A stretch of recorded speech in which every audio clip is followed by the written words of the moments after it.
de la nueva Ley de Energías Alternas para México. Para ello presentaremos a nuestros panelistas. Ingeniero César Cadena, director del Grupo Energéticos, primera planta en México de biodiesel.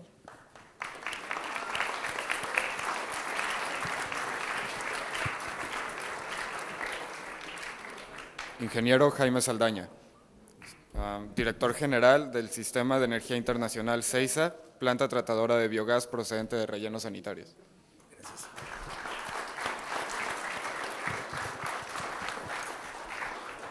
Ingeniero Luis Lázaro, director de desarrollo de negocios en Terra Helios Alternative Energy Solutions, que desarrolla proyectos de bioetanol.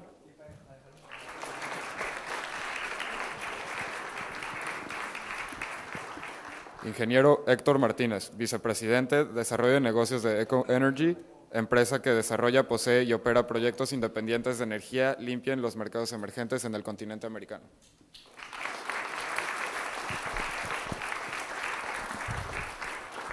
Y como moderador, Oliver Matías Probst, profesor del Departamento de Física, titular en la Cátedra de Investigación de Energía Eólica y consultor de proyectos de energías renovables.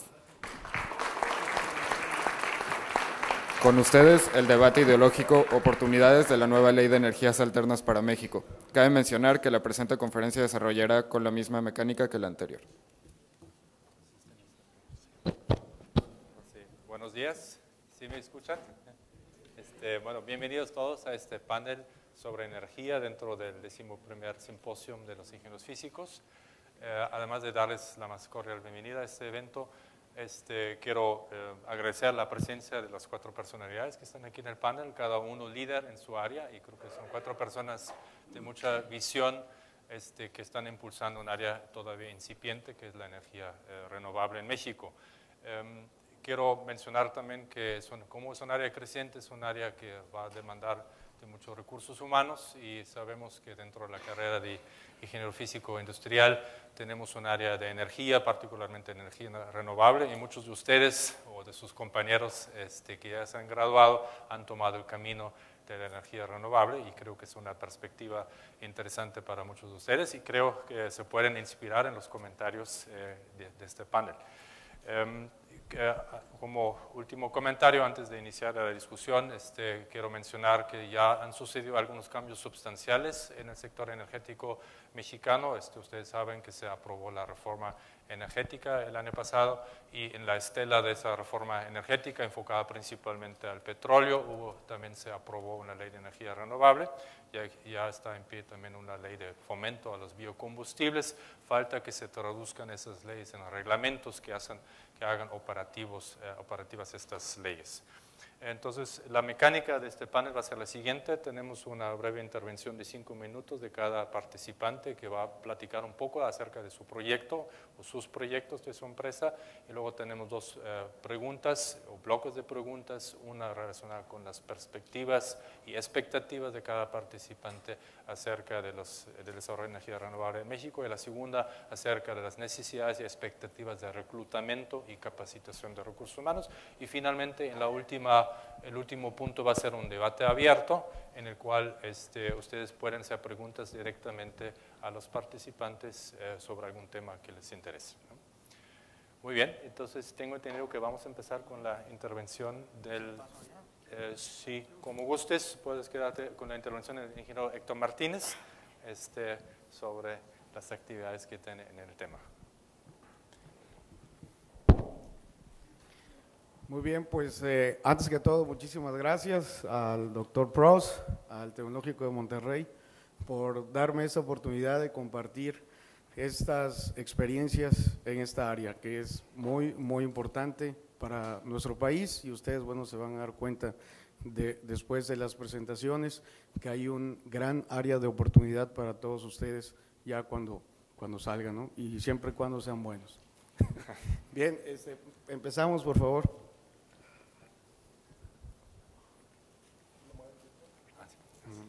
¿Le muevo yo? Okay. Bien, lo que propongo dentro de esos 5 minutos es primeramente platicar sobre quiénes somos, en dónde estamos, ahora cómo es que configuramos nuestro nuevo grupo y posteriormente concluir sobre la temática de la nueva ley de energías renovables.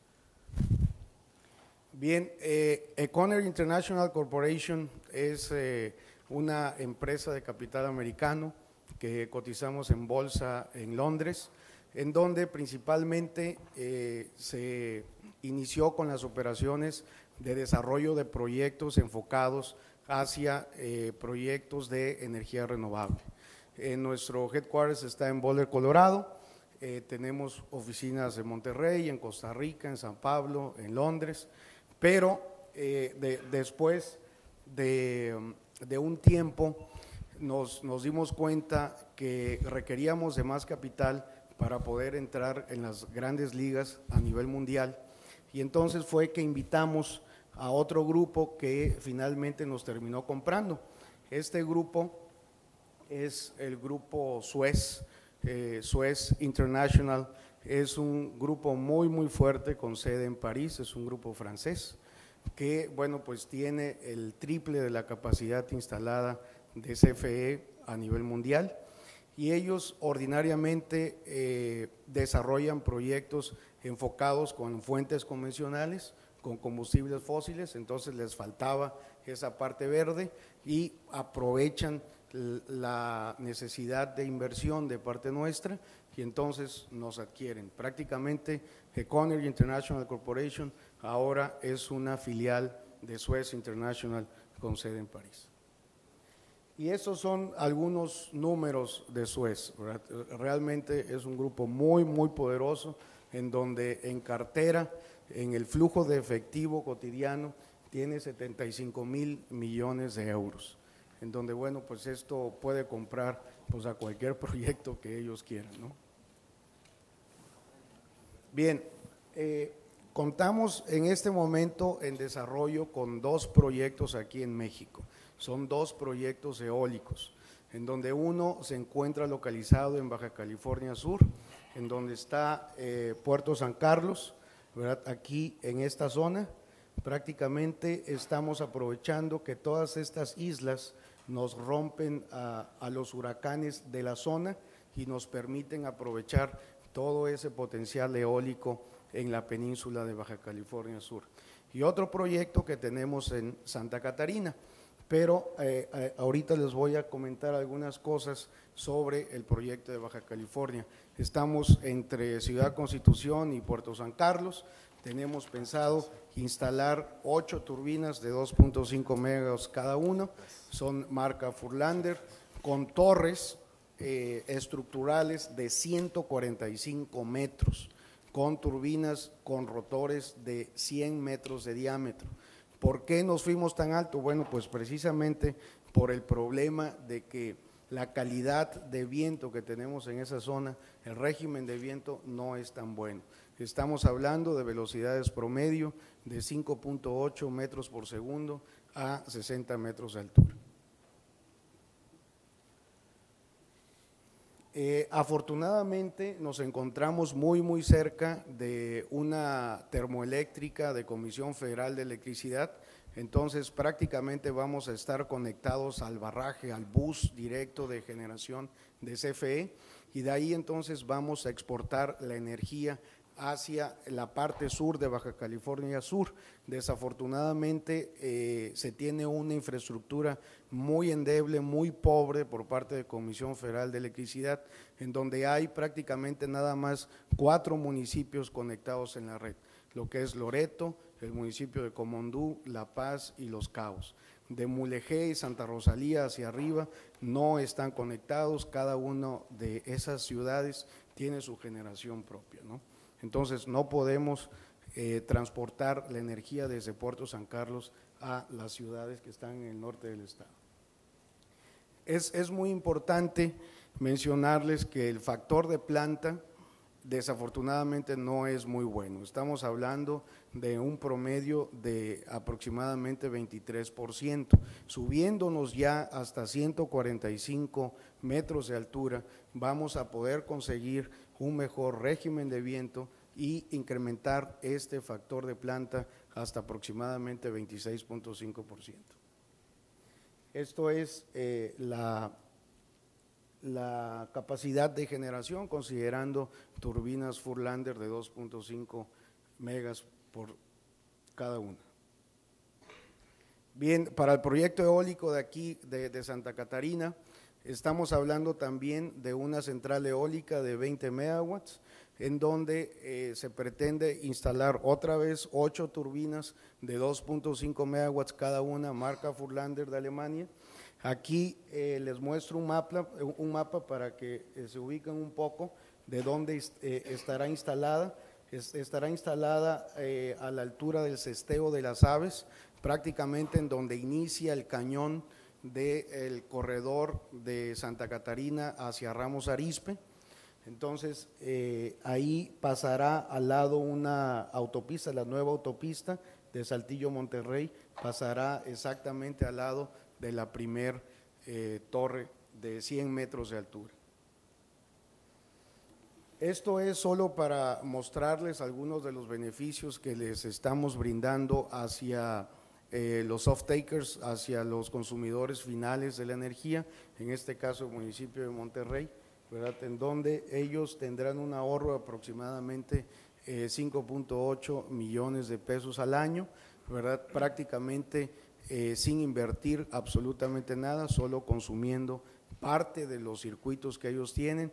Ellos están consumiendo actualmente de Benlesa, de Bioenergía de Nuevo León, que más a rato les va a platicar Jaime, y hay otros circuitos en los cuales estamos proponiéndoles que firmen contrato con nosotros. Todavía no han firmado contrato y estamos en esas negociaciones con el señor alcalde. Bueno, disculpe la interrupción, ya estamos un poco encima del tiempo, así sí, podríamos ya cerrar esta prácticamente presentación, ya terminamos con esto, ¿verdad? En donde pues aquí se habla de los beneficios adicionales que se tienen con la implementación de este tipo de proyectos, ¿verdad? Consumiendo la energía limpia que vamos a producir de esta central eólica, ¿no? Y bien, bueno, pues ya viene toda la parte de la reforma energética, que eso es lo que vamos a sí, la podemos comentar. discutir en el siguiente punto, Sí. incluso en la discusión final podemos regresar incluso a las filminas. Perfecto. Bueno, muchas gracias al ingeniero Héctor Martínez por su intervención.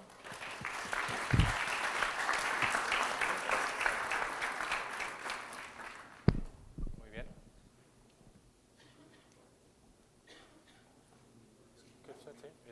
Bueno, vamos a continuar con el ingeniero César Cadena, director general de la empresa Grupo Energéticos, quien ha sido pionero en la producción comercial de biodiesel en México. ¿Dónde sigue aquí? ¿Cómo se le cambia? Sí, se supone que… buenos días, yo les voy a platicar sobre la experiencia de una planta de biodiesel. Les voy a encargar, por favor, que no me hagan preguntas muy difíciles que no pueda contestar. El alumno que lo haga, he arreglado con sus maestros que lo saque con cierta violencia. Ahora sí, vamos a platicarles para no quedar mal, ¿verdad? De una plática que tuvimos con Oliver hace como 10 años, surgió la idea de poner una planta de biodiesel. Lo que hicimos fue tratar de bajar un poquito la idea del pizarrón a la vida real. Nosotros patrocinamos aquí una planta piloto en el TEC que utilizando como materia prima el aceite que se desechaba del restaurante. Esa planta se instaló en el laboratorio de ingeniería química y con esa arrancó un pequeño generador que se usaba para el horario pico. Con esa experiencia, nosotros hicimos una planta de biodiesel. ¿A qué nos dedicamos nosotros? Nosotros somos una empresa dedicada a transportar y comercializar productos de Pemex. Nosotros nos dedicamos a vender combustibles, básicamente gasolina y diésel. Está bien. ¿Qué es? Y entonces, a raíz de eso, tenemos una planta de biodiesel.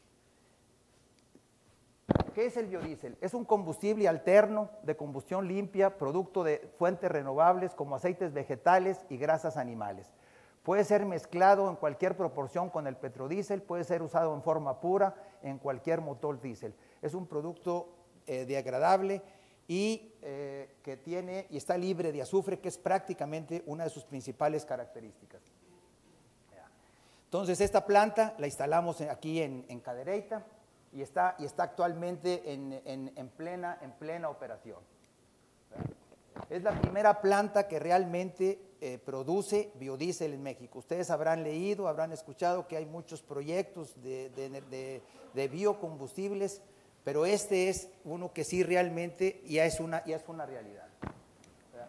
Ahora sí, nosotros podemos producir biodiesel de cualquier producto, de cualquier grasa. ¿Verdad? ¿Por qué en el mundo se utilizan soyas, aceite de soya, aceite de girasol, canola, etcétera, etcétera? Y nosotros lo producimos a partir de sebo de res por razones de precio. En todos los países los biocombustibles, y es algo que después vamos a tocar en este tema, si el gobierno no copatrocina o ayuda en las energías renovables, los proyectos están muertos de salida. No existe forma de desarrollar ningún proyecto de biocombustible o de energía renovable por un particular. Ok, aquí nos lleva a la selección de la materia prima. Ustedes habrán escuchado, el biocombustible es una mesa de 3 patas y no le puedes quitar ninguna porque se cae. 1, no utiliza petróleo. 2, no contamina. Y 3, la parte más importante, promociona el consumo de productos agrícolas. También lo promocionó que encareció los alimentos. Entonces, tiene un aspecto complicado que es el aspecto de encarecer los alimentos. Sin embargo, ¿qué es lo que ha pasado? Ahora estamos hablando de biocombustibles de segunda generación, hechos de biomasa, de viruta de madera, de algas, de productos que no sean comestibles. Pero esto es prácticamente la decisión de usar qué materia prima y qué no, lo hicimos a partir es una decisión económica por precio. Okay. La materia prima, como vimos aquí, es sebo de res. En general buscamos que no tenga ácidos grasos libres, porque entonces nos obliga a hacer 2 reacciones, una de transesterificación y otra de una reacción de esterificación. La reacción del biodiesel es una reacción realmente muy sencilla. Yo tomo cualquier aceite, le pongo sosa cáustica, le pongo un alcohol, lo dejo reposar y se me separa en 2 secciones. La parte de arriba va a ser biodiesel, la parte de abajo va a ser glicerina, con una capa intermedia de algunos jabones y algunas impurezas. Este es realmente el proceso. Si lo vemos ahí en el centro, tenemos un reactor. De este reactor, nosotros traemos de aquel tanque, usamos la materia prima. En la parte de arriba formamos un metóxido para que sea más eficiente la reacción. ¿Qué es un metóxido? Es la formación de la sosa cáustica con el alcohol. Se puede hacer de cualquier alcohol. Nosotros lo hacemos de metanol por razones de precio. Y entonces, en la parte de abajo, formamos una reacción de transesterificación. De aquí, como decíamos, lo decantamos, lo pasamos ahora a unas centrífugas, separamos el biodiesel, separamos la glicerina y destilamos ambos productos y regresamos el metanol al proceso. Esta sería la planta, los tanques de glicerina, el equipo de reparto. Una cosa interesante es que se puede mezclar en cualquier proporción. O sea, cuando ustedes vean en un folleto B100, se refiere a una mezcla de 100% de biodiesel. Cuando vean B2, se refiere a 2% de biodiesel, 98% de metanol. Ahora sí, ¿qué es? La selección de cada materia prima le da características al biodiesel. Finalmente tenemos que dar una norma de ASTM, tenemos que llenar esa norma. Aquí en este momento nosotros lo estamos entregando a la refinería de Cadereyta para que ellos lo adicionen para poder cumplir el requisito de la lubricidad. En la medida que los combustibles, los petrocombustibles, le es extraído el azufre, pierden una característica importante que se llama lubricidad. La lubricidad, como físicos, pues ustedes saben qué es, yo no sé, pero ustedes saben perfectamente que es el que 2 cuerpos al deslizarse, uno sobre otro, tienen una especie de lubricante. Si el diésel no tiene esa característica, va a echar a perder las bombas de gasolina, que todavía no se pueden poner en contacto con el lubricante, o los inyectores. Nosotros, sin importar la materia prima, obviamente tenemos que cumplir con unas especificaciones igual que cualquier combustible, índice de cetano, punto de congelación, punto de rocío, etcétera, etcétera. Un problema importante en los combustibles hechos con cebo es que no tiene mucha tolerancia a bajas temperaturas. ¿Verdad? Ahí está los inyectores, cómo raya, cómo descompone los inyectores. Y hay una norma para cumplirlo. ¿Verdad? ¿Quiénes son nuestros clientes? Bueno, tenemos dos tipos de clientes. Un cliente que se siente socialmente responsable y en alguna forma quiere pagar un diferencial, porque ese al final del día, ojalá y ustedes se quedaran con esa reflexión. Si no hay un soporte económico para las energías alternas, vuelvo a insistir, no van a existir. ¿Por qué alguien, un transporte urbano, va a pagar 12 pesos por litro de biodiesel cuando el petrodiesel vale 6.50? Si alguien no le paga ese diferencial o existe un estímulo, jamás vamos a promocionar este tipo de combustibles. ¿Tan? ¿Quedamos en 5 minutos? Sí, casi. Muchas gracias. Sí, muchas gracias, ingeniero Cadena. Habrá amplias oportunidades para hacer preguntas al final. Muy bien, creo que vamos a continuar con el ingeniero Jaime Saldaña, director general de la empresa Sistema de Energía Internacional, empresa líder en el rubro de la cogeneración y también pionero en la utilización del llamado biogás o gas de relleno sanitario, muy particular, responsable del proyecto aquí en CIMEPRODESO, Monterrey. Entonces, le cedo la palabra al ingeniero Saldaña. Muchas gracias, doctor. Gracias a todos ustedes por la invitación. Con mucho gusto vamos a compartirles algo de las experiencias y de las tristezas en este tema de las renovables. Es un tema altamente apasionante, pero altamente sufrido. Un poquito lo que es CEISA. CEISA es la División de Energía en México de Grupo Gentor.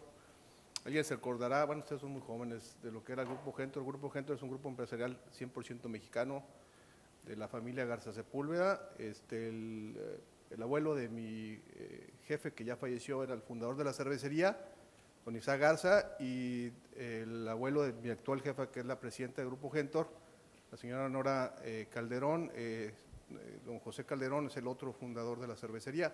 Entonces son dos familias de abolengo, de tradición, de industria Monterrey aquí en la ciudad, y que de alguna manera don Javier con su tesón se decidió incursionar en el tema de las energías cuando la ley lo permitió. La que sigue, doctor, por favor. Sí. CEISA tiene los primeros permisos de generación privada en México que emitió el gobierno federal, fundamentalmente en el tema de la cogeneración. El grupo ha estado enfocado en gran parte de su esfuerzo en el tema de la cogeneración como una solución más eficiente y más económica que lo que es la toma tradicional de energía, que es el business as usual, que es tomar energía de la red y es producir energía térmica con combustibles fósiles en las plantas industriales en las que nos estamos proveyendo actualmente el servicio. La que sigue, por favor. CEISA tiene 7 plantas en México, otra en Canadá, otra en Estados Unidos y otra en la India operando en sistemas de cogeneración. La mayoría son con gas natural, tenemos unas con combustóleo diésel y la de biogás, que es la que voy a platicarles un poquito más profundamente, que es la primera en México y América Latina que produce energía eléctrica con biogás y sigue siendo la única en México por muchas razones que más adelante vamos a platicar. La que sigue. Una parte importante es que en México, para producir energía eléctrica conforme a la ley, tienes que autoabastecerte o cogenerar. Cogenerar no es generar dos energías de un mismo combustible, sino es la toma de un subproducto para producir energía eléctrica y suministrarla a los asociados. Entonces el tema es de sociedad.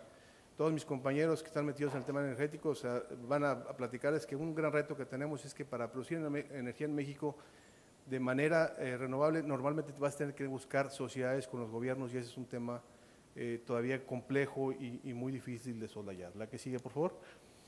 La planta que está en CIMEPRODE, que actualmente tiene 12 megawatts, inició operaciones en el año de 2003, en mayo.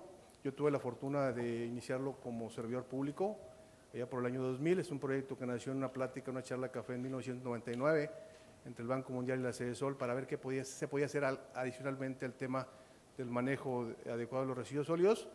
Como servidor público me tocó desarrollar la idea y la asociatividad con la empresa privada que ahora represento en este proyecto que pues ya tenemos prácticamente 6 años de operación y vamos por otros 20 más, al menos en un proceso de crecimiento franco en el relleno sanitario. Esta planta que actualmente provee energía 100% al metro de la ciudad, está proporcionando ahorros de más de $1 millón al año a sus asociados. a través de un esquema de tarifa con descuento. El alumbrado público, cerca del 45% del alumbrado público de la zona metropolitana es abastecido con esta planta, un esquema contractual con Comisión Federal de Electricidad. Y les anuncio, vamos por la tercera fase, hemos iniciado la gestión de la compra de 4 motores más. Esperamos que para fin de año, con la siguiente administración, estemos ya casi en 17 megawatts de energía, abasteciendo no solamente al metro, sino a prácticamente el 90% de la zona metropolitana de Monterrey y la zona conurbada en este esquema de asociatividad público-privada muy exitosa, que no solamente trae beneficios ambientales, estamos hablando que ahorita estamos destruyendo al ritmo de 400,000 toneladas de CO2 por año, que en el mercado de protocolo de Kioto pues, representan una cantidad de recursos muy importante que le van a dar una estabilidad financiera y un manejo del negocio a largo plazo. La que sigue, por favor. Tuvimos la fortuna que difícilmente se consigue que el presidente Calderón venga. El presidente Calderón, cuando fue director de manobras y después secretario de Energía, conoció este proyecto como responsable del área energética en México y tenía una deuda con Monterrey. Nos acompañó a esta inauguración.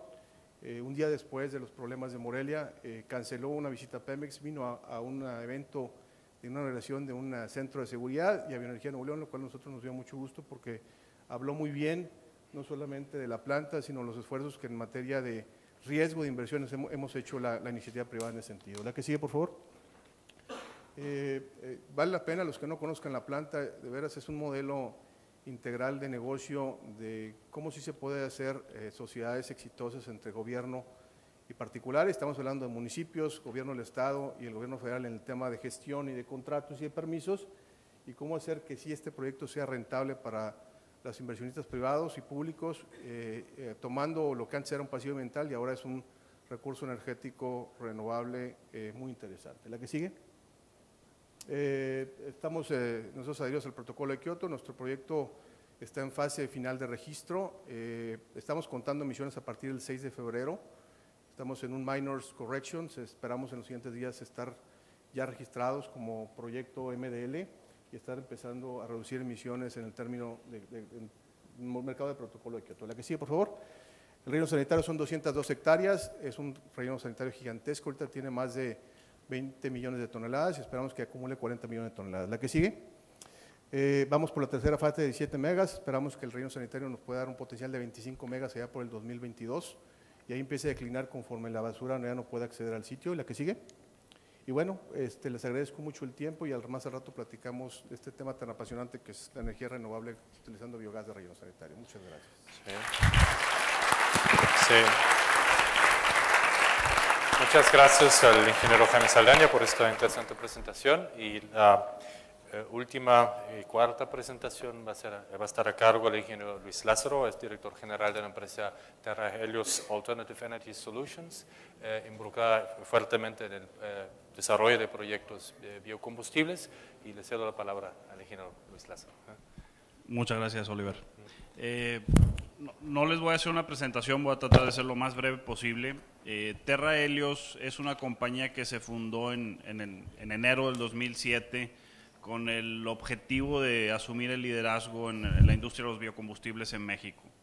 En aquel entonces se tomó la decisión estratégica de no utilizar materias primas que participen en las cadenas alimenticias para la producción de biocombustibles. Esa fue una primera decisión, y todo en un marco, una referencia filosófica de, bueno, pues de que todos los proyectos que desarrollemos tienen que estar bajo una alta sustentabilidad social, sustentabilidad ambiental, y obviamente tienen que ser negocio, si no los proyectos no vuelan. Dentro de ese marco de referencia, de esa filosofía empresarial, encontramos dos materias primas principalmente para desarrollar aquí en México. Una fue la jatrofa, con la cual empezamos a trabajar con el doctor Oliver Probst aquí en el TEC de Monterrey, y la otra es el sorgo dulce, con la cual establecimos un convenio de colaboración con una universidad hermana de aquí de Monterrey, Universidad de Nuevo León, y a partir de marzo del 2007 iniciamos las primeras pruebas con sorgo dulce y con jatrofa para el desarrollo de plantas. 2 años después podemos decir que somos los líderes en el conocimiento de la sorgo dulce para la producción de etanol en México. Nuestro primer proyecto se está desarrollando actualmente en el norte de Veracruz, en Pánuco. Es una planta de 140 millones de litros de etanol de capacidad, 195,000 megawatt hora al año de producción de energía eléctrica. Esto es importante porque uno de los residuos que tiene la producción de etanol a partir de sorgo dulce es el bagazo, y con la utilización de tecnologías de caldera de alta presión no solo puedes suministrar tus necesidades de energía de vapor o energía eléctrica, sino que puedes vender a un tercero que va a consumir esta energía eléctrica excedente de la planta. Obviamente, al sustituir combustibles fósiles con la producción de energía eléctrica a partir de bagazo, tú puedes acceder al mecanismo de desarrollo limpio y tener bonos de carbono adicionalmente. Otros subproductos que tiene la planta es la vinaza concentrada. Dentro de nuestros principios de sustentabilidad, concentramos la vinaza, no hacemos un desecho de vinaza indiscriminado como se hace actualmente en algunas industrias aquí en México. Estamos concentrando la vinaza y esta vinaza concentrada se comercializará como complemento alimenticio o biofertilizante. O sea, el principio es que todo lo que entra en la planta se utiliza y sale como producto principal o como subproducto con valor agregado. Finalmente, otros subproductos son las 105,000 toneladas que vamos a tener de CO2, subproducto de la fermentación, que serán comercializados a la industria refresquera. El área del proyecto son 18,000 hectáreas, de las cuales ya tenemos cerca de 20,000 hectáreas con carta de intención por parte de los productores agrícolas. Un tema muy importante que quisiera comentar es que las cadenas alimenticias las podemos impactar utilizando maíz o utilizando azúcar o utilizando algo que esté en el mercado y que se coma por los humanos o por los animales, o utilizando tierras que en la actualidad producen productos alimenticios y desviar estas tierras para producir biocombustibles. En nuestro caso, el 85-90% de las tierras que vamos a utilizar para la producción del sorgo dulce para nuestra planta provienen de tierras marginales o tremendamente subutilizadas. Con eso cumplimos también el hecho de que no estamos impactando las cadenas alimenticias, que es parte de nuestra filosofía. Dentro de los retos que hemos enfrentado en el proyecto, no me voy a meter al tema gobierno porque pues, tendremos un espacio posteriormente, pero los retos principales, una vez que ya tenemos el sorgo dulce como una materia prima factible para la producción de etanol, es la organización de los productores. Aquí en México el tema de la fragmentación de la tierra es algo que impacta altamente a la hora de poder garantizar el suministro de tu planta, y es donde hemos involucrado el 90% de los esfuerzos. El tema tecnológico de la planta está, a pesar de que las tecnologías de procesamiento pues todavía están en una fase incipiente, podemos decir que está cubierto, y adicionalmente vamos a utilizar una empresa de clase mundial para la construcción de la planta, mientras que por el lado de mercado, a pesar de que estamos viviendo una crisis importante que no solo impacta los precios de petróleo y pues, los bolsillos de todos nosotros, vemos una perspectiva de mediano plazo bastante atractiva, y el dato es que cada vez va a haber menos petróleo disponible, y esto va a jugar en favor de las energías renovables, ya sea biocombustibles o energía eólica, geotérmica, solar y otras energías, la de mar, ¿no? Incluso como… Oleaje. Sí. Así es. Maremotriz, sí. En términos generales, ese es el proyecto que estamos manejando actualmente. Esperamos que la construcción inicie en el primer trimestre del 2010, esto sujeto a que la ronda de financiamiento se complete a finales de este año. Muchas gracias. Sí. Bueno, muchas gracias, ingeniero Luis Lázaro. Vamos a pasar a la segunda ronda que va a tratar de las perspectivas sobre las consecuencias de la reforma energética y bueno, mandamos previamente algunas sugerencias de discusión. Vi que el ingeniero Héctor Martínez trae algunas filminas que podrían aprovecharse en este momento quizás como introducción al tema. Algunas de las preguntas que planteamos fueron si son suficientes los mecanismos actuales que se plasman en la reforma energética y qué reglamentos deberían de implementarse para realmente impulsar la energía renovable. Entonces sugiero que empiece el ingeniero Héctor Martínez con su visión de los hechos. Nuevamente, si nos podemos limitar a 5 minutos aproximadamente, luego pasaríamos al ingeniero Cadena y en el orden establecido. Muchas gracias.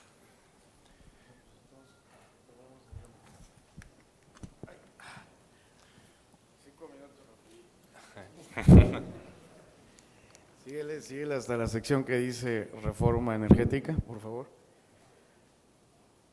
Bien, bueno, pues hay cosas buenas y cosas malas dentro de esta ley, como todos, ¿verdad?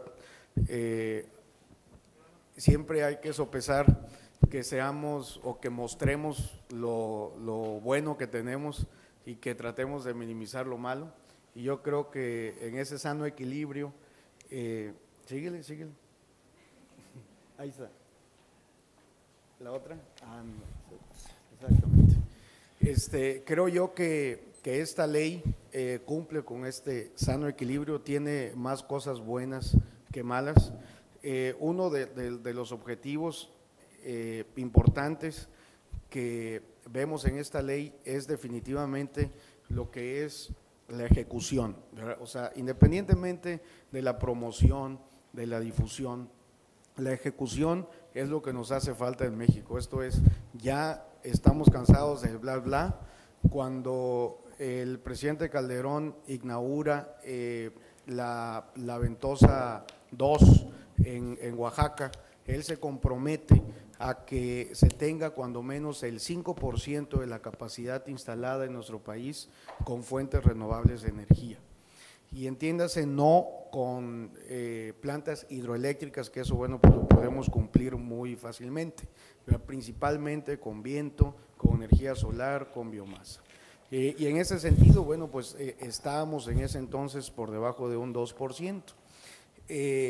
Desafortunadamente nadie le creyó porque definitivamente el grado de credibilidad de un político comprometiéndose, dado que el presidente Fox se había comprometido a algo similar también, bueno, pues nadie pensó que se fuera a tomar alguna acción concreta que lo vemos en esta ley.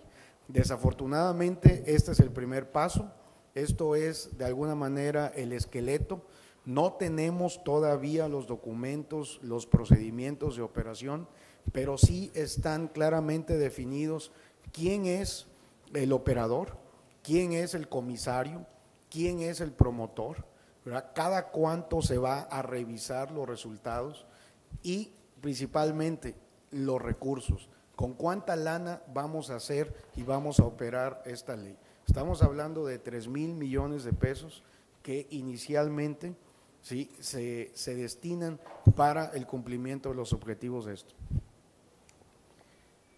Aquí prácticamente vemos cuáles son los actores involucrados que les comentaba, ¿verdad? En donde la Secretaría de Energía va a ser prácticamente el coordinador de la implementación de esta ley, en donde el gobierno federal lo está utilizando como vínculo con las demás secretarías. La Secretaría de Economía es la que prácticamente va a fungir como el promotor de esto, al igual que la Semarnat.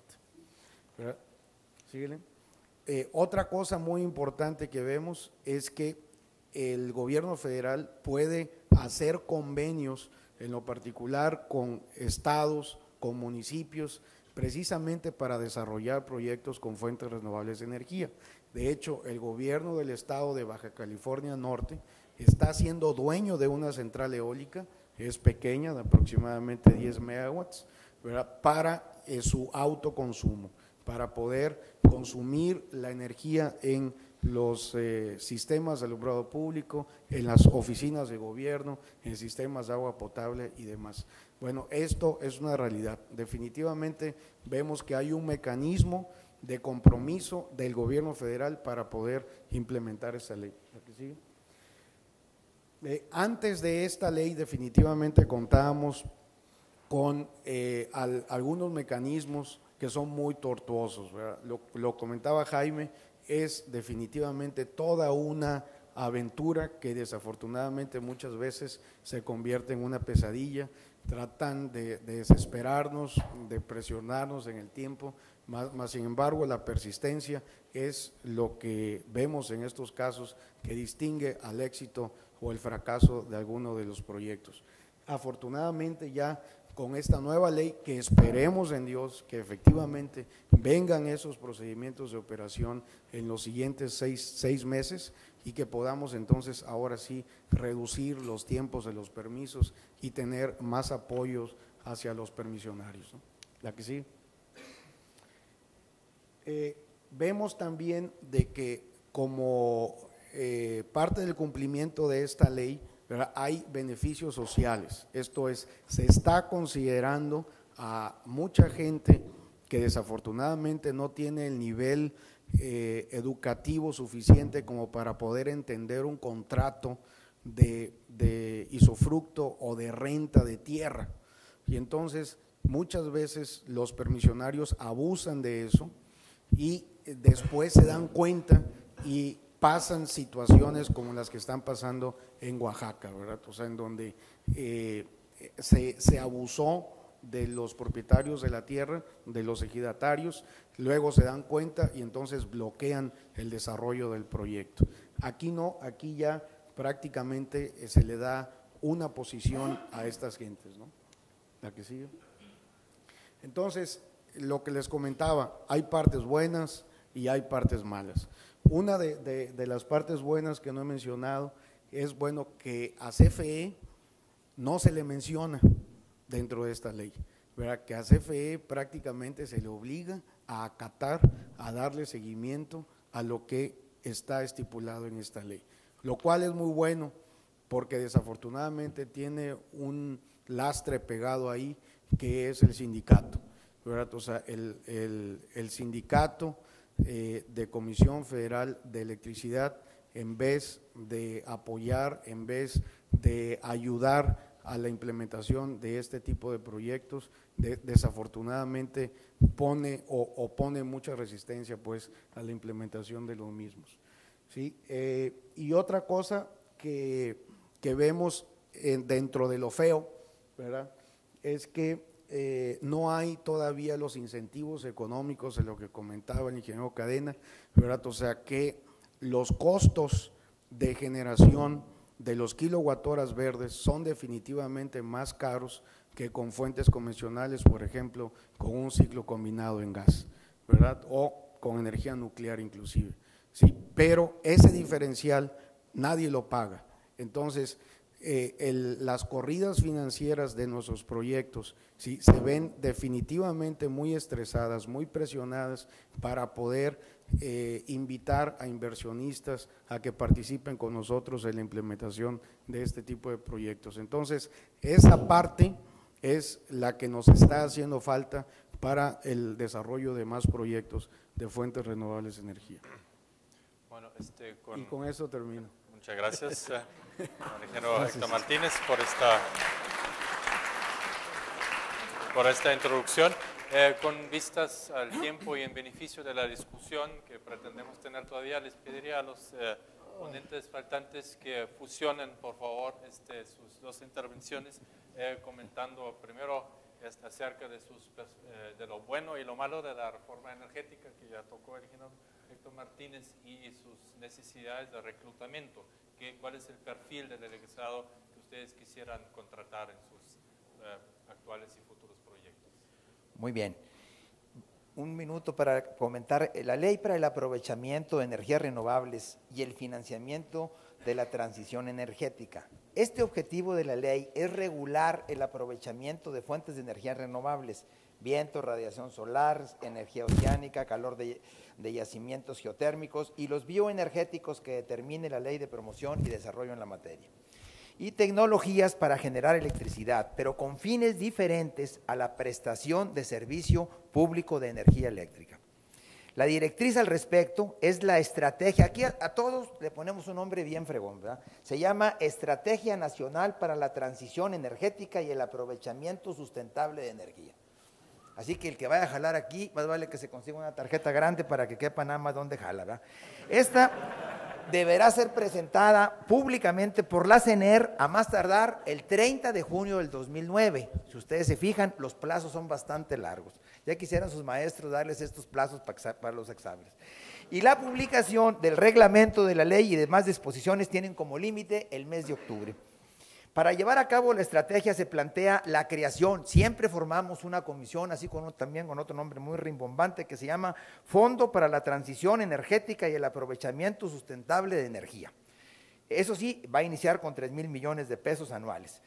Para ello, la ley faculta a la CENER, a la coordinación del Consejo Consultivo para las Energías Renovables, o otro comité que hay que formar, que se encargará de realizar un programa específico conociendo las opiniones de los diversos sectores y el marco legal que colaborará en esta tarea con otra comisión que se llama la Comisión Reguladora de Energía. ¿Es la ley suficientemente buena? Bueno, se trata de un ejercicio para dar la pauta de instrumentación de un marco normativo. Vamos a hacer la ley. En principio, y antes de conocer la estrategia, parece que el límite impuesto en cuanto a vincular el desarrollo de energías renovables a la generación de energía en escala menor no ayuda a un sector que prácticamente no existe. O sea, prácticamente la ley está concentrada a la generación de energía. Lo demás no existe. Es claro el propósito de ayudar la generación de electricidad con la óptica de sustituir y disminuir la dependencia de derivados de petróleo. Sin embargo, para desarrollar una planta nacional de producción de energías renovables, es necesario contar con una demanda suficiente tal que genere economías de escala en su fabricación. O sea, la misma pregunta, ¿qué es primero? ¿Es el huevo o es la gallina? Vamos a generar la energía renovable, pero no podemos generarla porque es incosteable. Ello significa que tal y como ha ocurrido en otras economías que buscan desarrollar fuentes alternas de energía, es mediante la creación de la demanda en los consumos energéticos actuales, además que en gran escala se pondrán en evidencia las externalidades positivas del uso de energías alternativas renovables. De esta manera, es deseable que la estrategia que se dé a conocer contenga, además de los esquemas para la determinación de contraprestaciones entre el generador y el suministrador, sino un esquema de precios para la molécula de energía renovable, que incentive la producción en proyectos para la generación de combustibles renovables sujetos de ser almacenados. Es decir, si no le damos un precio de estímulo a esta molécula de energía, jamás va a jalar el proyecto. Adicionalmente, en casos de proyectos nuevos y a la luz de la experiencia internacional, será necesario que el fondo destine recursos para dar estabilidad a los precios de estos materiales en tanto el mercado madura y se profundiza. Parece conveniente que la estrategia, al ser de transición energética, contenga metas claras de generación de electricidad con energías renovables y o sustitución de materiales de petróleo con plazos claros y alcanzables. ¿Qué reglamentos son los que deben de publicarse? Porque esa es la parte curiosa de la ley. La ley en sí se publica, pero lo que norma una ley en este país es un famoso reglamento que se hace posteriormente. La reglamentación en sectores en desarrollo debería ser lo más ligera y clara posible. En realidad, menos regulación significaría mayor desarrollo. Sin embargo, y frente a la imperiosa necesidad de mantener las estructuras de los monopolios energéticos, el previsible que la tendencia de la regulación sea limitiva y no de fomento o aliento. ¿Qué quiere decir esto? Si el 40% del presupuesto federal se obtiene de Pemex, entonces el mismo gobierno va a crear un negocio que le quite el negocio a Pemex, pues yo pienso que no, vea. La experiencia de la reglamentación en México en energía es poco alentadora. En realidad existe una contradicción entre la necesidad de que las reglas sean claras y eviten prácticas desleales de mercado contra el propósito real que es mantener el monopolio estatal. De cualquier forma, la reglamentación que resulte debería garantizar la igualdad de circunstancias para los diversos participantes en el sector de energías renovables y no convertirse en un obstáculo burocrático. concluyendo la pregunta de Oliver, ¿qué perfil de profesionistas buscan las empresas dedicadas a energías renovables? Por tratarse de un sector en desarrollo y ante la diversidad mundial y la búsqueda de opciones, es indudable la necesidad que los profesionistas cuenten con un amplio conocimiento técnico y económico, pero es menester tener en mente que nada sustituye a la tenacidad creativa. Gracias. Muchas gracias. Ya se me prendió el foco, este foco allá en el semáforo, entonces quisiera, antes de continuar con las intervenciones faltantes, abrir una ronda de preguntas. A lo mejor en este momento ya quieren preguntar algo, lo vamos a hacer de manera abierta, circulando uno o dos micrófonos. Puede ser específicamente acerca del tema de reclutamiento, que podría ser de su interés, o alguna duda que tengan acerca de la reforma energética y la transición hacia las fuentes renovables. ¿Quién quiere preguntar algo? ¿Hay una mano levantada ahí?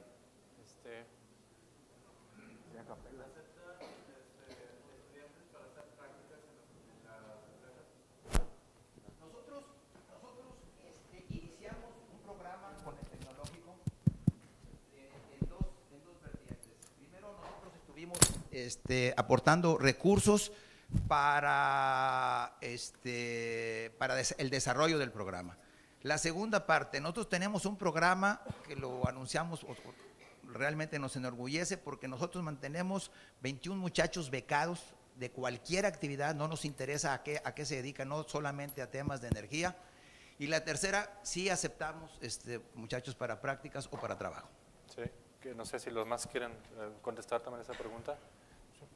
Bueno, en el caso de CEISA, uno de nuestros gerentes es un doctorado, es el doctor Ramón Vega, es catedrático aquí de la maestría de energía en el TEC, y normalmente él me trae muchachos franceses y de Europa y que vienen a hacer prácticas. En CEISA normalmente sí tenemos muchachos practicantes que son estudiantes de carreras en la compañía.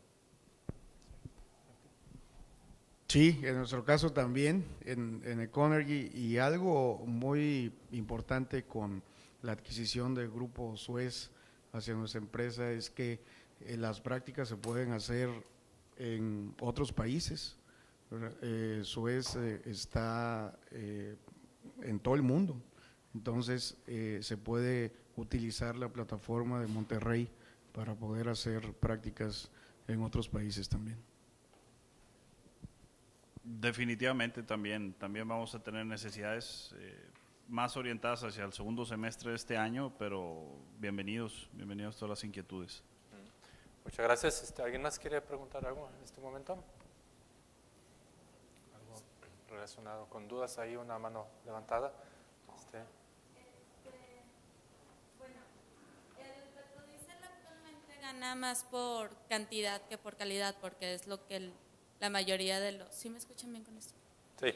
De la mayoría de los camiones o vehículos que usan diésel es de petrodiesel. Entonces está diciendo que, por ejemplo, el biodiesel cuesta, por decir, 10 pesos y el otro cuesta 6.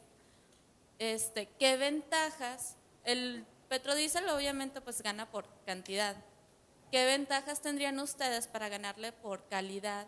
¿O qué ventaja, bueno, no ustedes, sino el biodiesel? Por ejemplo, ¿cuántos kilómetros por litro les rendiría? ¿O qué emisiones, por ejemplo, de CO2 tendrían los vehículos?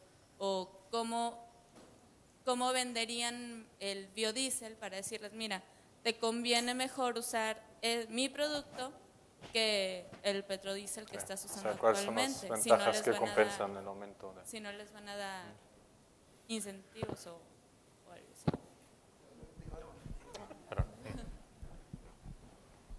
Por eso yo aclaré que preguntas difíciles se sacara a la luz. Entonces, tenemos una excelente candidata para sacarla, ¿verdad? Bueno, definitivamente las características entre el petrodiesel y el biodiesel, excepto la cantidad de azufre, es exactamente igual. Pero en este momento Pemex tiene un programa que se llama de gasolinas limpias. Entonces, están ya produciendo aquí en la refinería petrodiesel con 15 partes por millón, que son exactamente casi las mismas que tendría el biodiesel.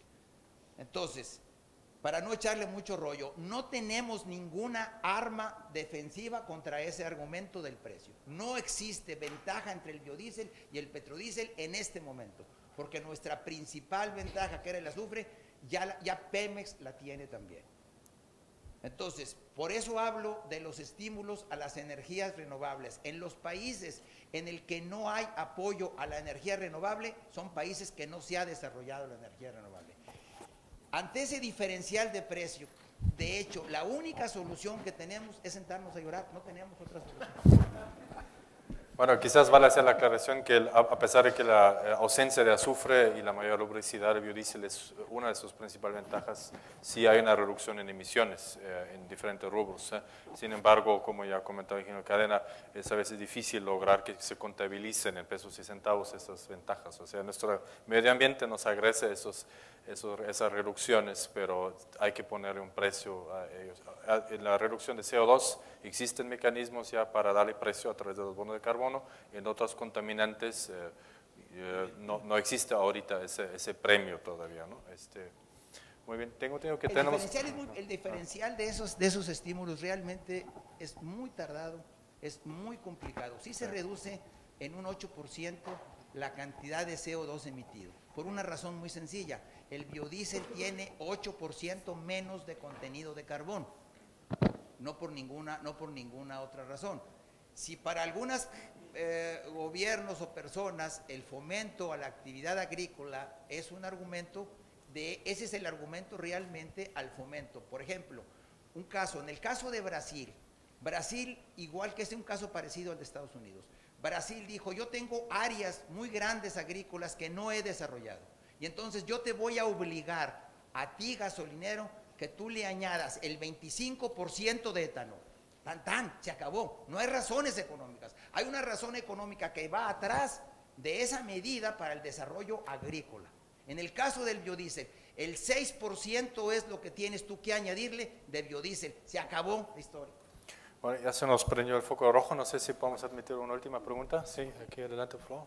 Bueno, en referencia a lo del biodiesel, yo tengo una pregunta. A mediano plazo o ya yéndonos a largo plazo, ¿qué potencial tendría el usarse el biodiesel para, no sé, el sector de transportes aquí en la ciudad, o en qué sectores tendría su potencial para usarse aquí dentro de Monterrey y el área metropolitana? Bueno, hay otros 3, no sean ingratos, no se carguen nomás para acá, o sea, sí, no sean gachos, pregunten. Pero bueno, en el caso, o sea, yo insisto, nosotros ahorita tenemos una planta que produce 1 millón de litros mensuales. La planta la estamos ampliando a 3 millones de litros por razones de demanda de mercado en Pemex como aditivo. Retomando tu pregunta, yo voy con la CTM que yo le vendo el petrodiesel y le digo, tengo un producto que vale 6.50 y tengo otro producto de 13. ¿De cuál quieres? Pero mira, es que el de 13, el tipo dice, mira, si traes uno de 4, pásale y me platicas. Mientras, mándame el de 6.50. O sea, mientras no haya una orden superior, mientras el gobierno no diga, vamos a retirar las contaminaciones de las ciudades, los proyectos de este tipo van a caminar muy despacio o no van a caminar. Sí, parece que tenemos todavía unos 3 minutos, 2-3 minutos. Así, los valientes que quieran preguntar a los 3 otros participantes, una pregunta allá. Adelante.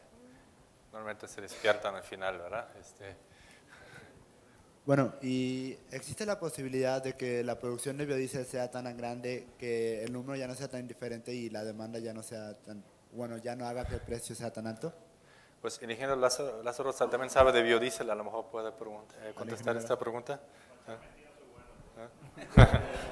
No, yo quisiera puntualizar un tema. Hasta el momento la oferta de biodiesel se ha dado bajo productos agrícolas. Hay tecnologías de segunda generación que contemplan alga.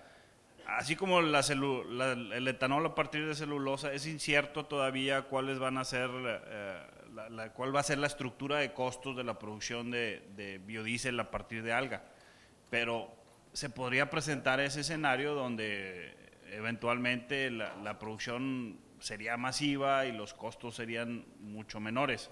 pero bueno, pues no tengo la bola de cristal, ¿no? Entonces, lo dejo como un escenario posible.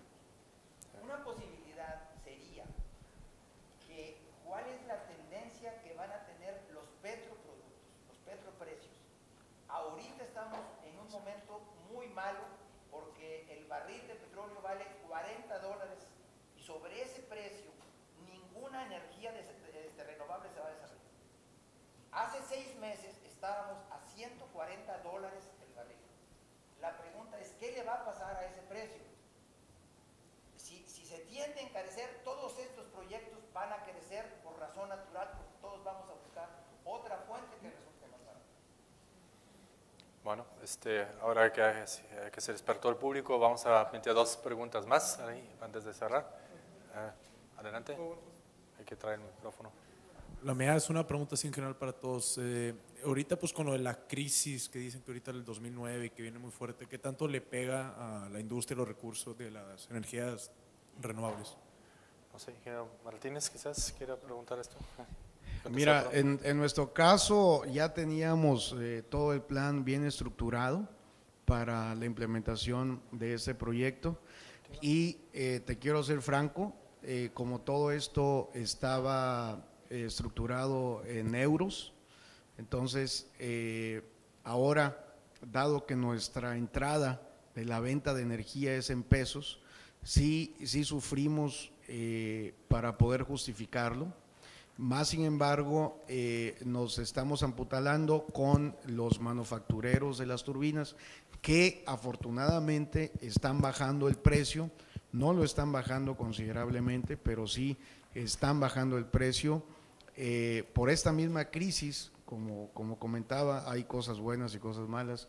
Las cosas buenas de esto, bueno, pues es que algunos proyectos en el mundo se han cancelado y los tiempos de entrega que teníamos de algunos de 14 meses, ¿verdad? Se han bajado a 10 meses, otros a 8 meses de proyectos, como comento, ya cancelados y a un precio más bajo, ¿verdad? Entonces, en términos generales, al final del día, nosotros quedamos igual, no nos afectó la crisis. Primero sí sufrimos por los tipos de cambio de moneda, pero finalmente el proyecto va y prácticamente quedamos en la misma tasa interna de retorno del proyecto. Una última pregunta.